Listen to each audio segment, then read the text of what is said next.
Yeah. There we go. So it's a huge pleasure to introduce Gábor Pete, who's going to be speaking about preferential attachment trees built from random walks. Okay, so thank you for attending the talk. It will be a little bit unusual in that I'm actually giving two half talks, which are completely unrelated projects to each other. But what is common is that the main character, the hero of the story, is the preferential attachment. It's the Barabási-Albert preferential attachment tree, and it pops up maybe not surprisingly, but the goal of the projects were not to find the preferential attachment tree, but it does come up. So you could think of these models as two new reasons why preferential attachment models are so widespread in nature, because these are two new ways in which it comes up. So one is a tree builder random walk, and the second one will be some physical networks inspired by trying to understand the structure of brains, for instance. So this is actually some neurons in the picture. Oops. Okay, so the first one is a joint project with these nice people from partially Colorado. I met only János, who is Hungarian, not the two other ones. But really, so I joined the project later, and really the main driving force was Rodrigo, who has done most of the technical work in the paper. I will tell you what that is. Okay, just a second, because I have the trouble that I don't see enough of my screen because of the Zoom things. But okay, maybe it's okay like this. Okay, so there are many models of random walks on graphs that change over time. The graphs are changing themselves. So in one class of models, the graph is changing independently of the walk. So for instance, there are many examples of this. One example is a random walk and dynamical percolation clusters. Another class of models is where you have a fixed graph, and as you are walking around in the graph, somehow the walk is changing the transition probabilities. So like reinforced random walk models, or the true self-repelling motion of Balintot and Wendelin are examples of that. So here we are doing something more drastic, which is really the walk is building the graph that we are working on. So the model is fix a parameter gamma between 0 and 1, and in step n, add a leaf to where you are with probability n to the minus gamma, and then make a uniform random step to a neighbor xn plus 1 of your current vertex xn on this possibly modified new tree. That's it. So as we are walking, we are building the tree. So please stop me if there is if anything is unclear at any moment. So this model was introduced by these people, including Giulio Jacobelli, one of the authors in this project. And the nice thing about this is that it naturally gives rise to a mixture of random walk questions like recurrence, transience, ballisticity, and random graph questions. How does the random graph that we are building look like? Diameter and degree distribution of this random tree. And of course, these two the answers to these questions influence each other. So that's also the difficulty in answering them, that you have to understand at least a little bit one of these in order to understand the other one a bit better, and then maybe you can feed that back to the original question, and maybe there is some bootstrapping in understanding the model. Now here are some simulations. So gamma equals 0, right? So the probability of adding a leaf to where you are is n to the minus gamma. So when gamma is 0, then you are always adding a leaf before moving. And in this case, quite apparently, this tree is growing at a linear speed. Well, that's a theorem, so I will in a second tell you the proof even in a sketchy way. And as gamma is increasing, you are adding leaves less and less frequently, so you have more time to walk on the tree. You are getting more and more mixed on the tree, so you can attach leaves at in a sparser way, not where you are, not where you were at the time of the last adding, and you seem to get these higher degrees and well, completely differently looking trees. So Agnes is a PhD student of mine who was kind enough to make these pictures for me. Okay, so, and I don't know if it's apparent, but probably there are some phase transitions as gamma is moving between 0 and 1. So let's try to understand these. So gamma equals 0 is what they call the elliptic regime, because you are always adding a leaf. Like the probable, or there will be a slight generalization that you are adding a leaf with a uniformly positive probability. So here, so if xn is a leaf, if your current position is a leaf, then you will grow a leaf. So your degree will be 2, and with probability half, you go to the new leaf. With probability half, you go back. So in this case, your expected distance from the root it doesn't change. But if you are not at a leaf, then your degree is already 2, at least. So before adding the leaf, and only one of these neighbors take you closer to the root. So in expectation, your distance is increasing from the root. And it's easy to see that the random walk spends at least a constant proportion of time at non-leaves, because if you are at a leaf now with uniformly positive probability, you won't be at a leaf in the next step. So you get this uniform push, this uniform drift at a constant proportion of the times.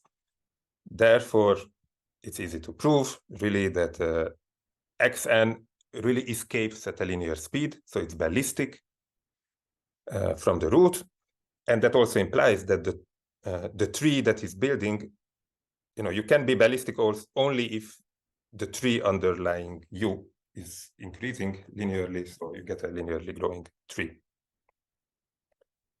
So this and many variations on this model were studied by these 2 papers. And it's quite well understood.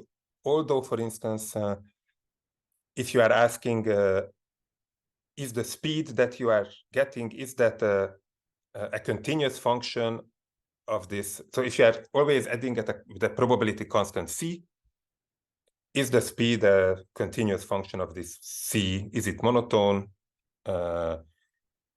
So this is just a recent preprint of Rodrigo Ribeiro, where he is addressing these questions. Okay, now let's move away from the elliptic regime. So, but still, gamma is kind of small. As you will see, the 1/2 is an important value. So now we really have to ask how much we are walking between the growth times. So for sure, it will be relevant to understand the mixing time of trees, because that will determine how much before where you are growing the next leaf. So a general bound is that the mixing time is 1 plus little o1 power of the volume times the diameter of the tree. That's an upper bound on the mixing time, whatever notion of mixing time you are taking. L1 or L infinity, for any of them, this works. So after this many steps, you are very close to the stationary distribution. And typically, you have a somewhat comparable lower bound as well. So what do I mean by typically? Well, for most trees. So for instance, if your tree is like a hedgehog, a star, so you have one vertex who is connected to everyone, all the other ones are leaves. Then of course the mixing time of this is constant. You can be anywhere with a good probability after 2 steps. Okay, maybe there is a periodicity issue, but we are actually always putting a loop at the leaf, at the root, sorry, to make sure that the Markov chain is aperiodic. Okay, so anyway, so it's not always true that the mixing time is at least order volume, but if you make a reasonable looking tree, it will probably be true. Let me not explain this better for now. And similarly, also, the typical hitting time of the root from a distant leaf is at least order volume. There are methods to, for instance, for the expected hitting time, you can write on a tree easily. Okay, so that's about mixing. So often it's volume or volume times diameter.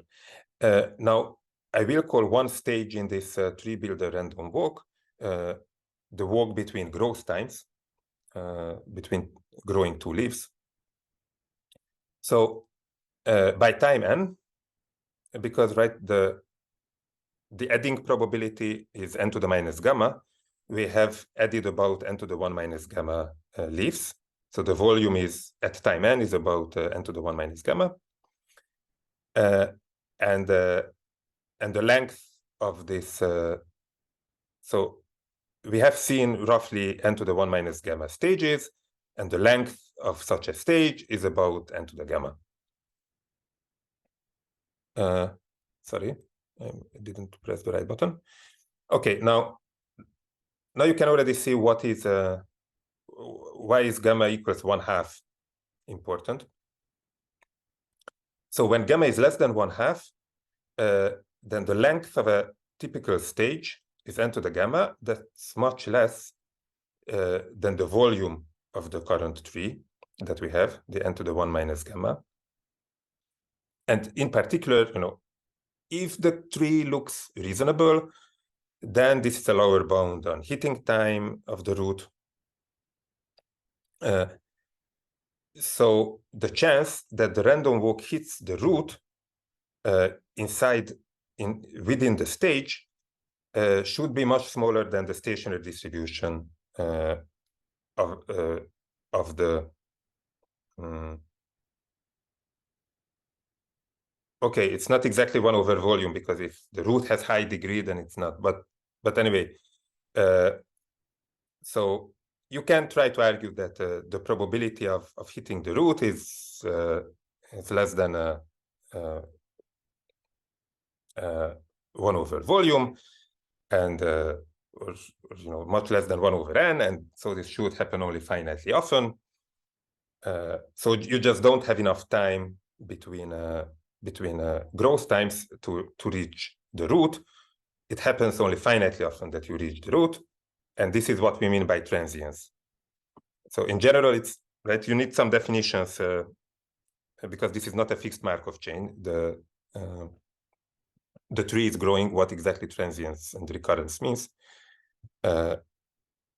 So I'm just arguing here that it should be the case that we are visiting the root only finitely often, and probably any finite neighborhood of the root we are visiting finitely often.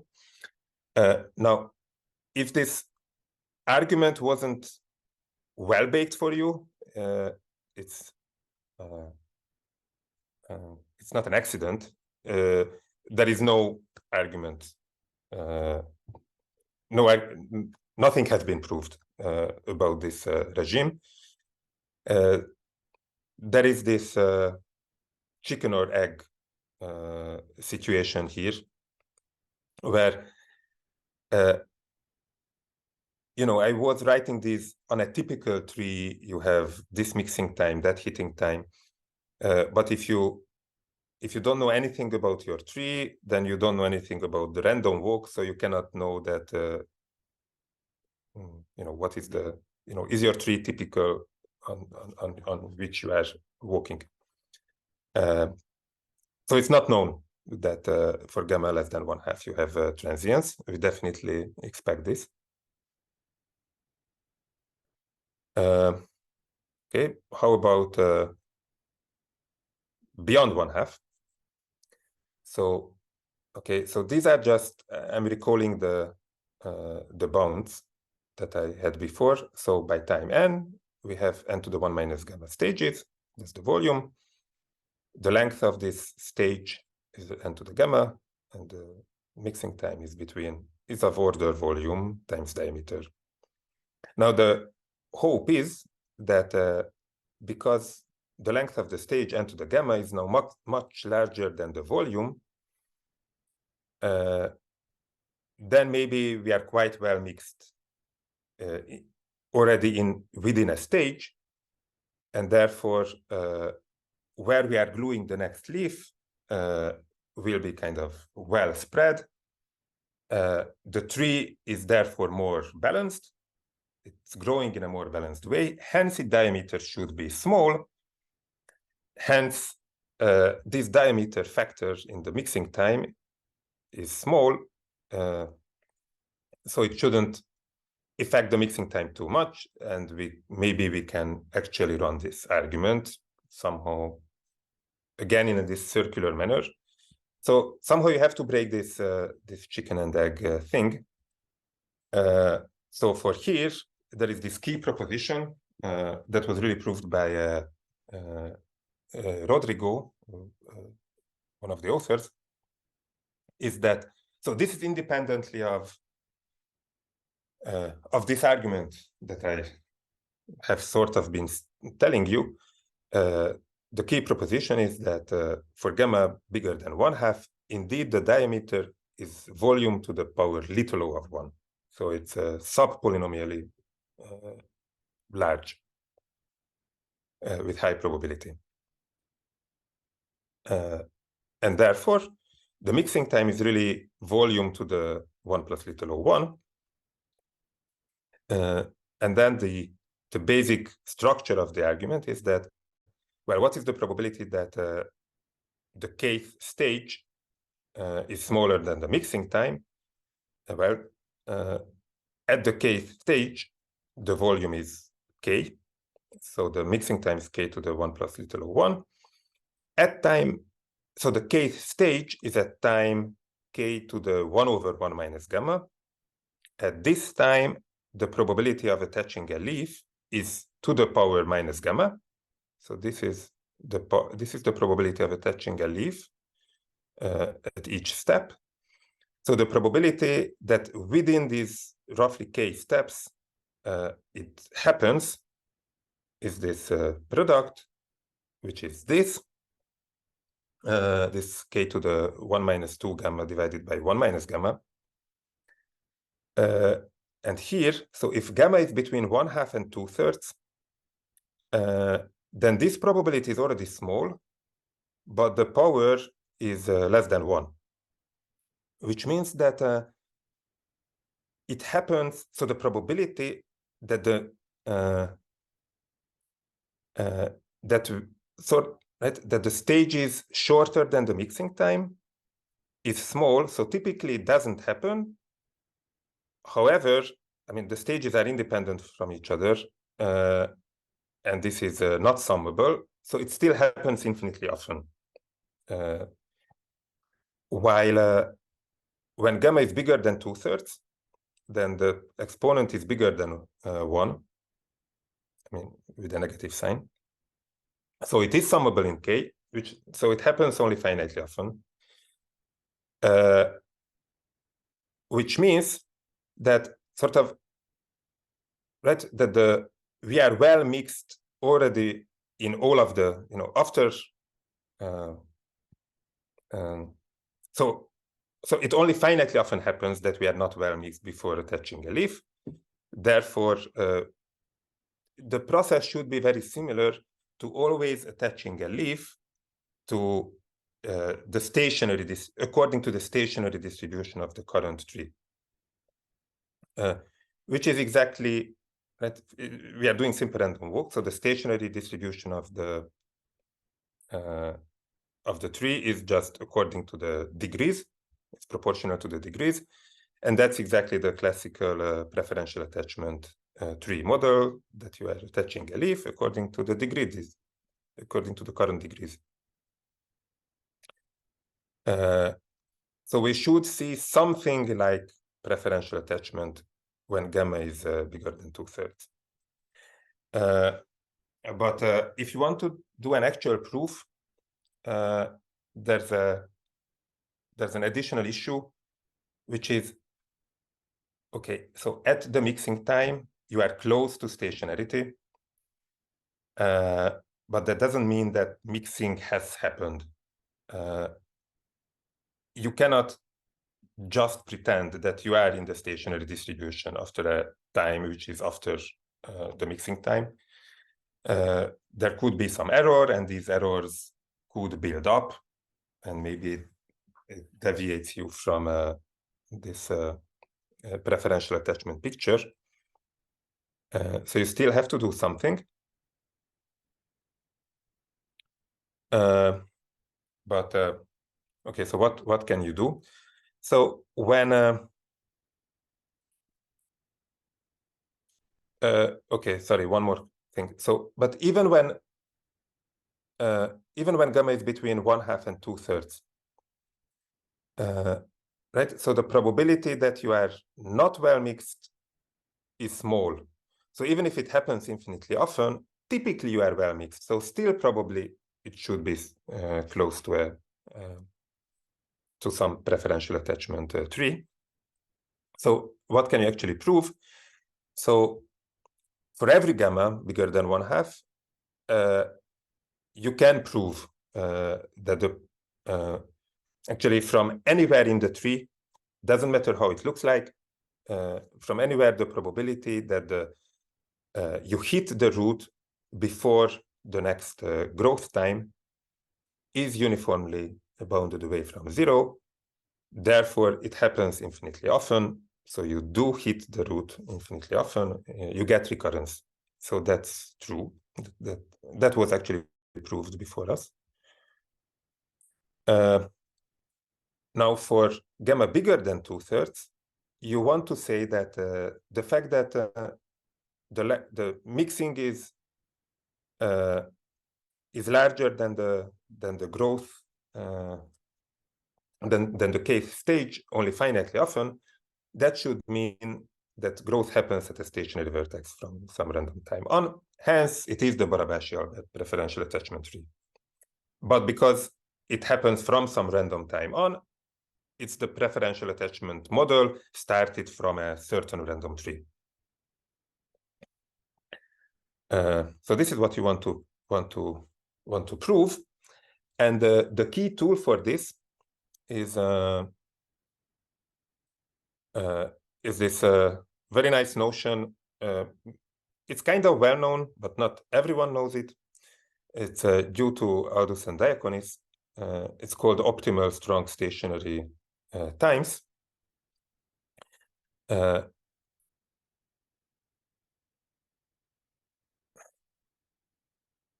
Okay, sorry, I wasn't finding the statement in the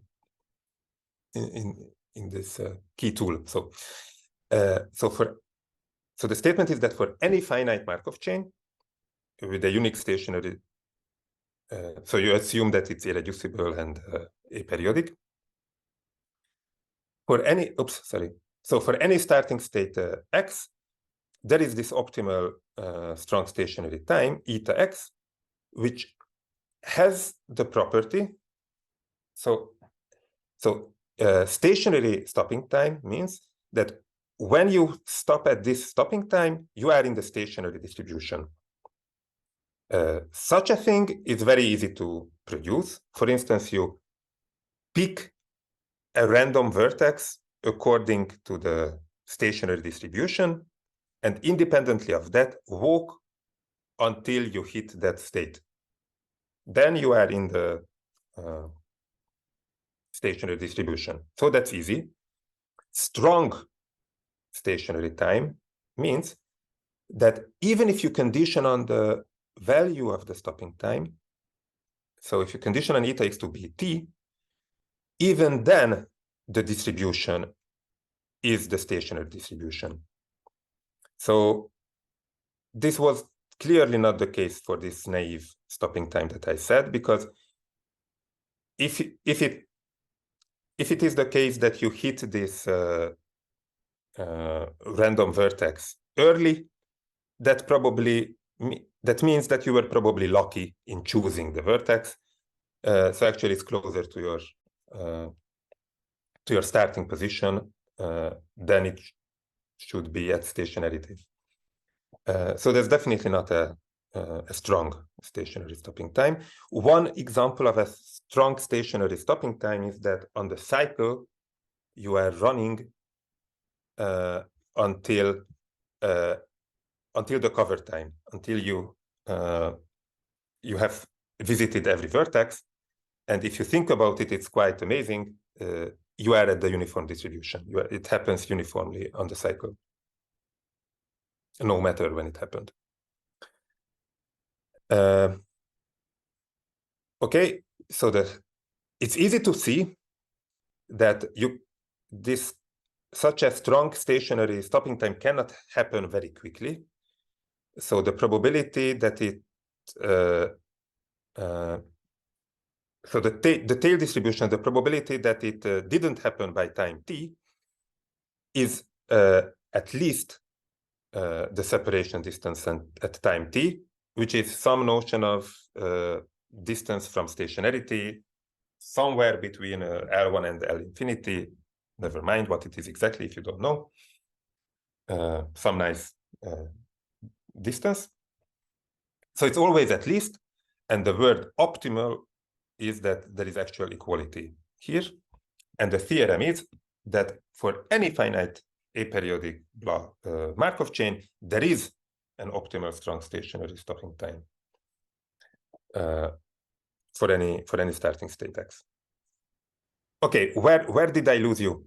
Right. I think, well, James has a question anyway, which is maybe a good place to insert it. Okay. But you lost us just at the point that you were about to move slides, I think.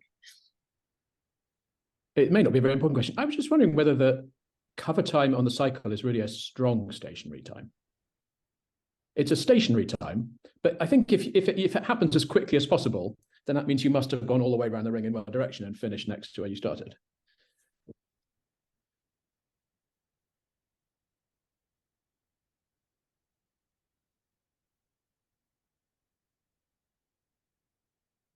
Yes, I'm afraid you are right. So actually, as I said it, I realized that I didn't think it through, whether it was a strong one. And I think you are right. It's not a strong. So very good. But it's already you are following. Yes. It's quite amazing enough that it's stationary. So yes, but it is not strong. Yeah. So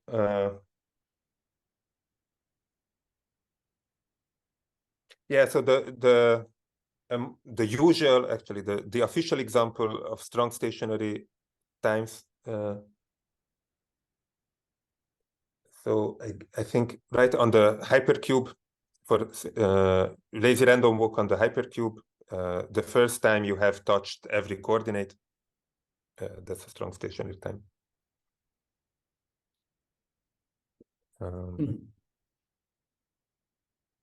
Makes sense. Okay. Thanks for the question. Okay, and so the point is that with this strong stationary times, you can actually say that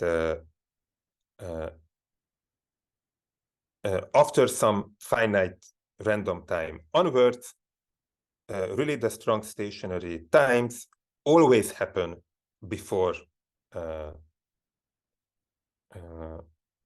before the next growth, and that implies that the next growth it can be coupled to just picking it from the stationary measure, and therefore we get a coupling with the Barabashi-Albert tree process from some random time on. And so this has two nice consequences. So one is that, as I said, we are actually getting the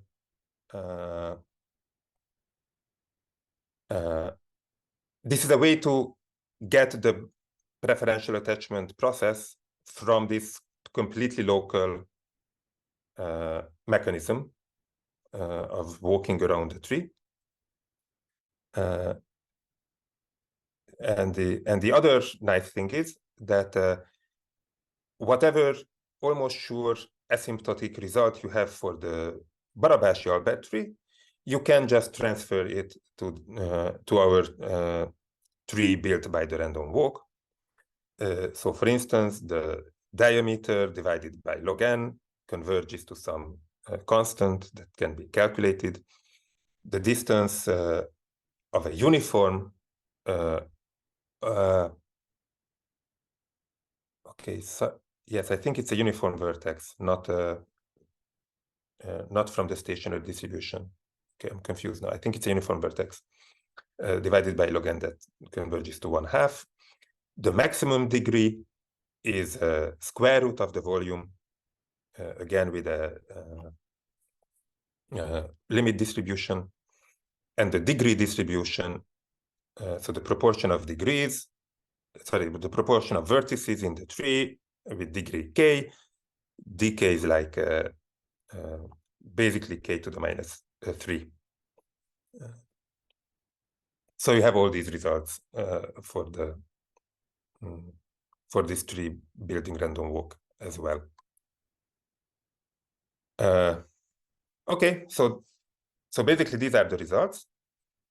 But again, so in order to prove, so okay, there is this tool, but really for the whole thing to work, you have to prove that the diameter, to start with, that the diameter is a volume to the little o1.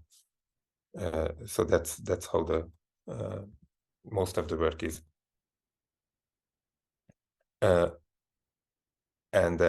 Okay, what we don't know, so open questions. Show transience for gamma less than 1/2. How does the diameter grow in that regime? What is the degree distribution in that regime? We don't know. What happens, for instance, for recurrence transients at the 1/2 point? We have no idea.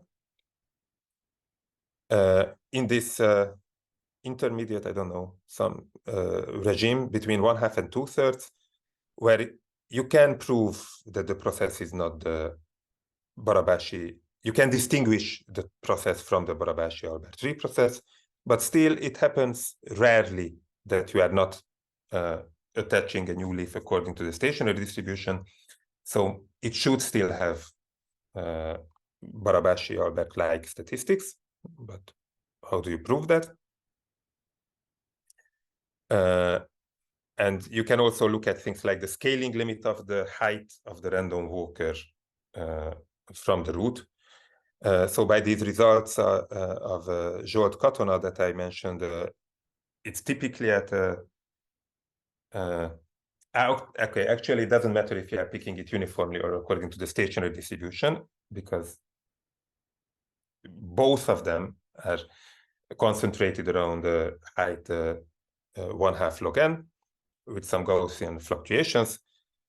So when you are doing the random walk, then probably you are seeing an Ornstein-Uhlenbeck process, maybe, but it's in a random environment. So is there a scaling limit, which is a Markov process? We don't know. And if it's Markov, is it Ornstein-Uhlenbeck? So these are all questions. Okay, any questions about this part? I don't know which page should I show. I have one, if that's okay. So what can you say about this sort of seed tree? So the tree that you get at your strong stationary time. Before you get it. Yeah. Because you've got a Barabash-Elbert process where you're starting with this random tree. Yes, sort of yes. Yes, we haven't actually thought about it.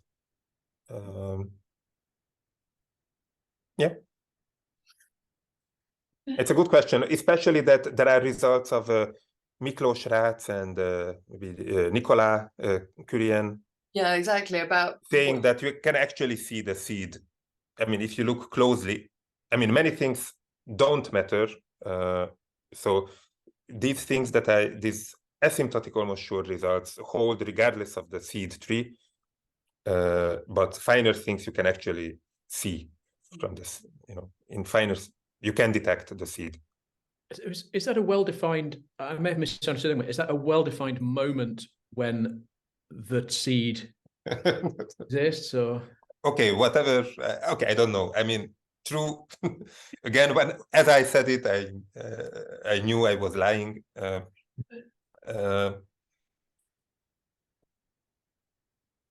But morally speaking, yeah. I mean, morally speaking, yes. Officially, I don't think you can do that. I don't see how to. While we're pausing here, does anybody else have a question they'd like to ask? Feel free to unmute and ask. Otherwise, I'll get out of the way and we'll let Gábor continue to his second half. Okay, so if you got lost, never mind, because it's a completely new talk. Shorter. Sorry, and what is known for gamma equal to 0? Everything. I don't know. Does that answer your question? Transients. It's proof transients for gamma equal to 0. Yes, so it goes with the linear speed. Exactly. And the tree that you are the tree that we are building has exponentially decaying degree distribution. So really, it's like so as if you are looking at the tree from the point of view of the walker, it's converging locally to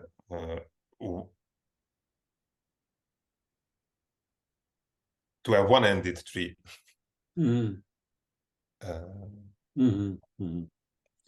Thank you.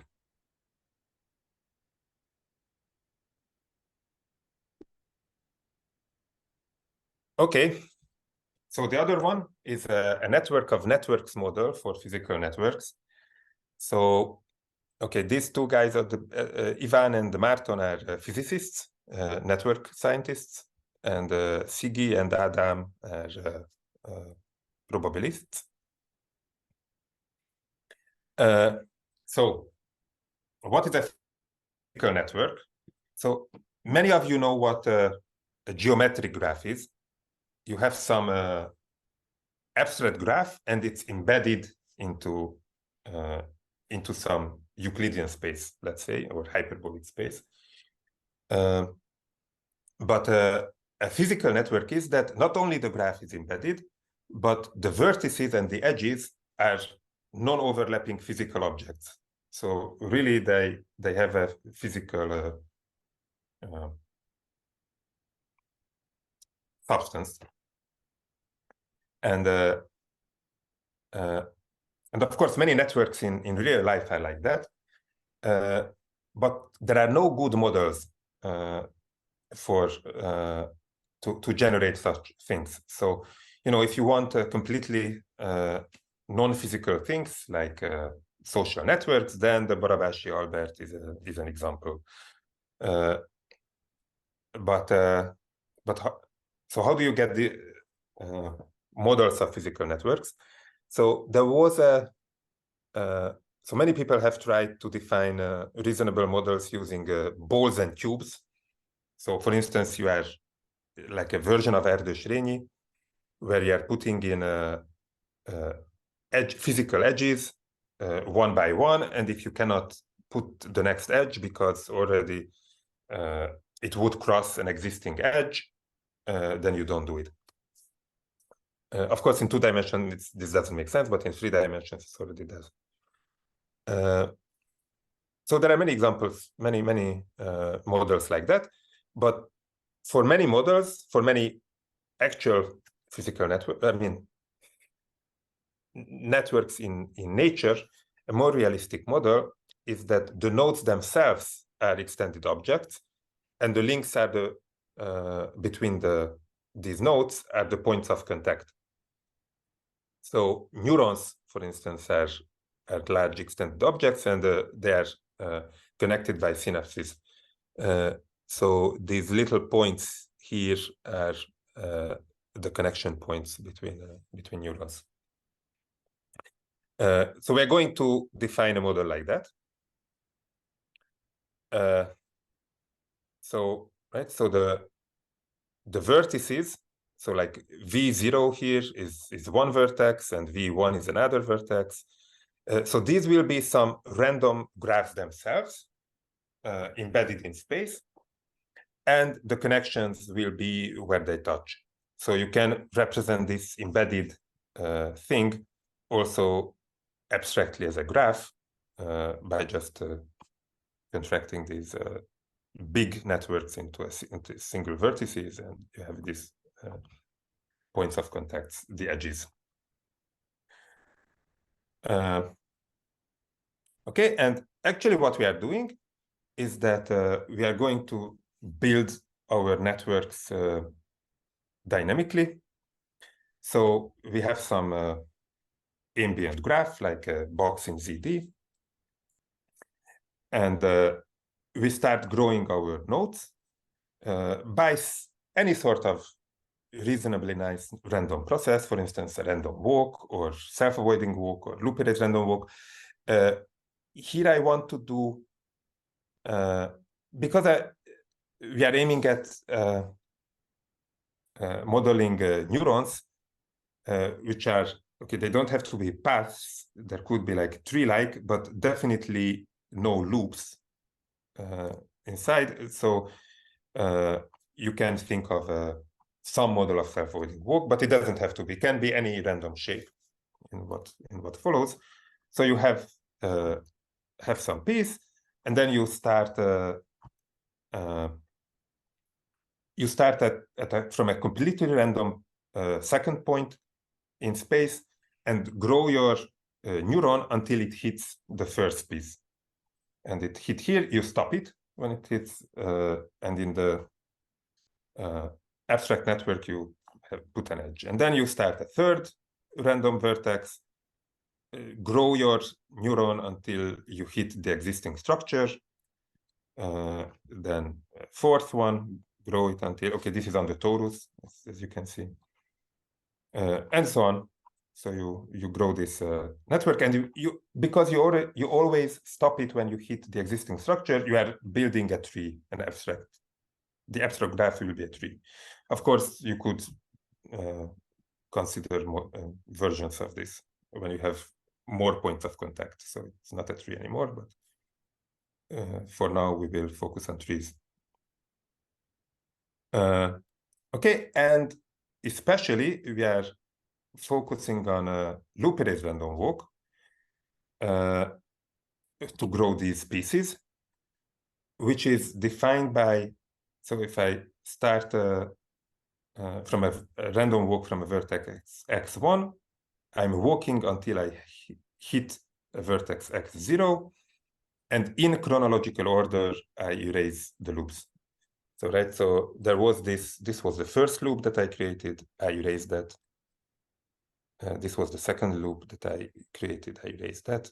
And I get a self-avoiding path between x1 and x0. Why do I do that?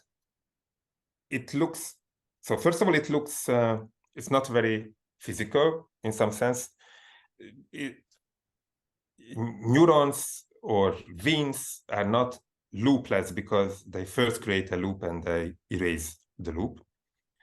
But that's not a problem because you can actually define the loop erase random walk as a special case of something called the Laplacian random walk, where really you can think of that as a particle is guided by some chemical potential in space. And that's why it becomes, so you grow it in a self-avoiding way already. So it's actually a reasonable model for physical networks. And as you will see in a second, this aids the like rigorous analysis nicely. So if we are using loop erase random walk and not something else. Okay, here is a picture for a three-dimensional network. So it's a network of networks because each piece alone is also a random graph.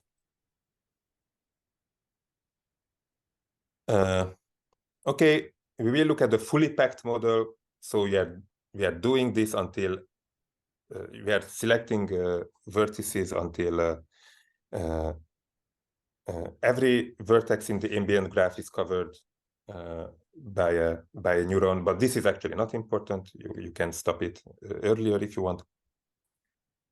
And okay, so is the model clear to everyone?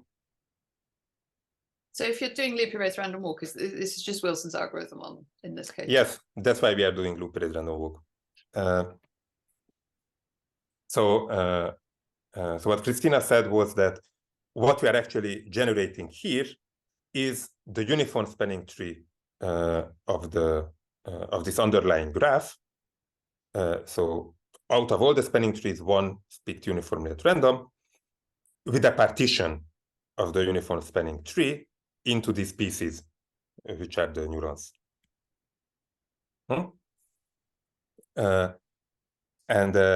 Okay, but so if you are not doing the loop erase random walk, I have about 3 minutes. Is that correct? I think, I mean, we had a bit of a break while you had technical difficulties, so I think okay, it's going to a little bit more, but okay. Maybe leave a bit of space for some questions. Okay, so I'm not going to present this. So actually what, so we have one physics paper. So, you know, it's double columned. That's how you see it's a physics paper where there are no math proofs and there will be a math paper coming. So in the physics paper, you know, this is your dream situation that you present an argument, a back of the envelope calculation, which then the physicists call a rigorous analysis. So if you assume that the pieces that we are growing, so again, now it's complete generality. It doesn't have to be loop erase random walk or anything. It can be balls growing or you know, whatever, fractals themselves. So if they have fractal dimension zeta, and you are assuming that zeta is at least d/2, and then you are asking yourself that if you are placing two random pieces of this of different sizes of these fractals, what is the probability that they intersect each other? There is this little calculation here using the ambient dimension and the fractal dimension zeta. And then you are pretending that as you are growing these pieces, you can grow the next piece until the probability of this intersection of all the previous pieces becomes order 1.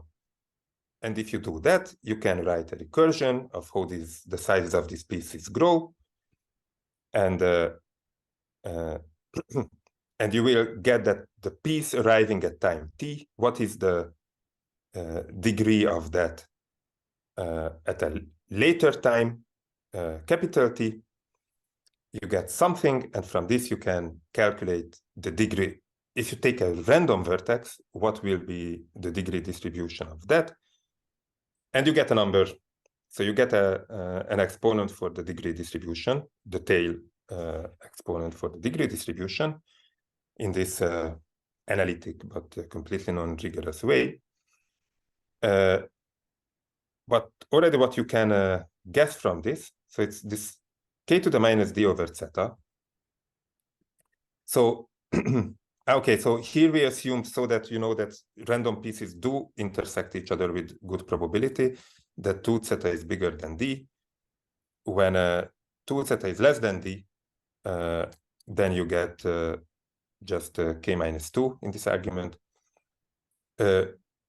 which is the same as the mean. This is the so-called mean field exponent for such trees. This is, for instance, the degree distribution for the Barabashi-Albert tree. And indeed, so if you take a loop-erased random walk model in, for instance, in D at least 5, then you can actually know these, you know zeta and things like that, and you do get a mean field, this k to the minus 2 behavior. A completely different model, here is a simulation. So if you take zeta to be 1 in dimension 2, so it's just this random ray model. So there's a new vertex. Out of the 4 possible directions, you shoot in one of them until, okay, at the beginning it just goes around, but you know, so until you hit the existing structure. Here is a simulation. It definitely doesn't look mean field. It's more like a frustrated, I don't know what model, but the degree distribution is this mean field k to the minus 2, what is usually for a mean field tree. But this is only for the degree distribution. If you are doing high dimension, for instance, loop-erased random walk, then really what you are getting is very close to the Barabashi-Albert tree. And so these will be the theorems that will come. So using this connection between the uniform spanning tree and these loop-erased random walks via Wilson's algorithm, all the knowledge about the uniform spanning tree can be used. And we are proving that we are calculating the degree distribution of this abstract network in dimension 2, where you can use SLE techniques and results, and in high dimension, where you do get the mean field. And really, if you are doing, for instance, this on the complete graph, then really you can think of this as a version of the Barabashi-Albert attachment tree.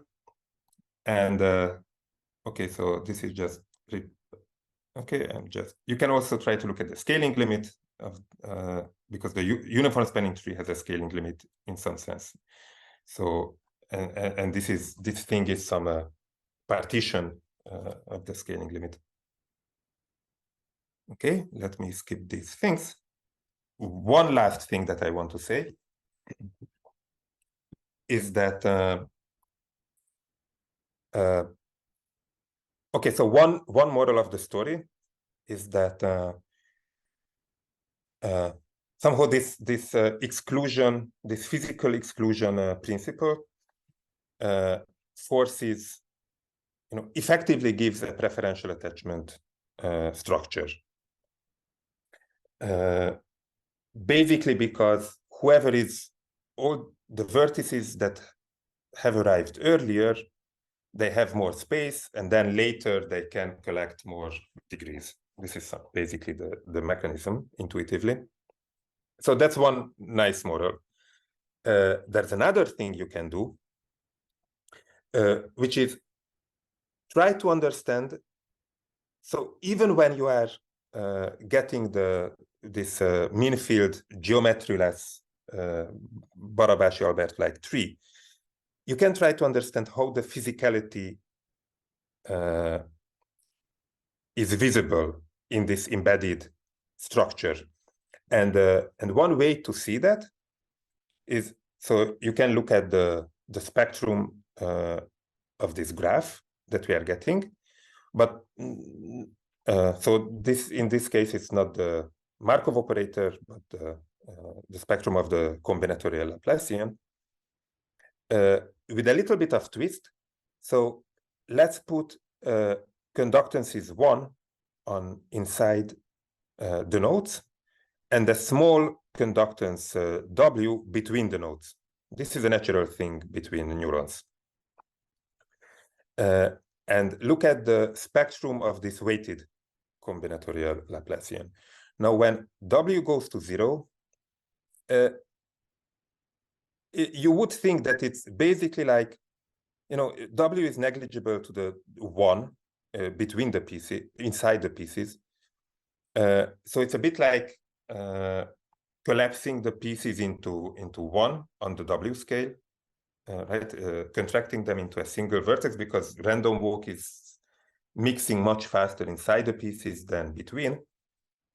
So eventually you will just get this abstract network and the combinatorial Laplacian of this abstract network. And however, what we see by simulations, not by analytic, okay, there is some argument, but it's not, it's really not a proper math, is that, for instance, if you look at the tail distribution of this combinatorial Laplacian, if you just look at typical heavy-tailed random graphs, the degree distribution will also be heavy-tailed. But when we are looking at this W, you know, this weighted Laplacian that we have, you actually don't get it. It really looks like it seems to have an exponential tail, and really it's like it does see this combinatorial, this weighted combinatorial Laplacian does see that we are embedded into a physical space with finite degrees. And we don't really understand that. So it would be nice to understand this exactly. That's it. Thank you. Very much. I've asked lots of questions, but does anybody else have any?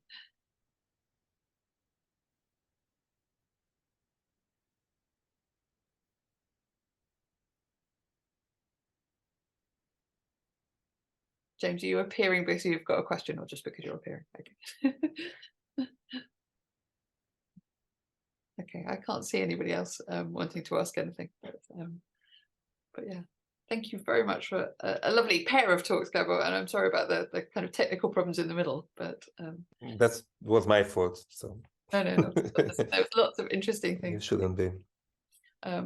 Well, what I'm going to propose is that I stop the recording and then everybody unmutes and we give Gábor a big round of applause to say thank you.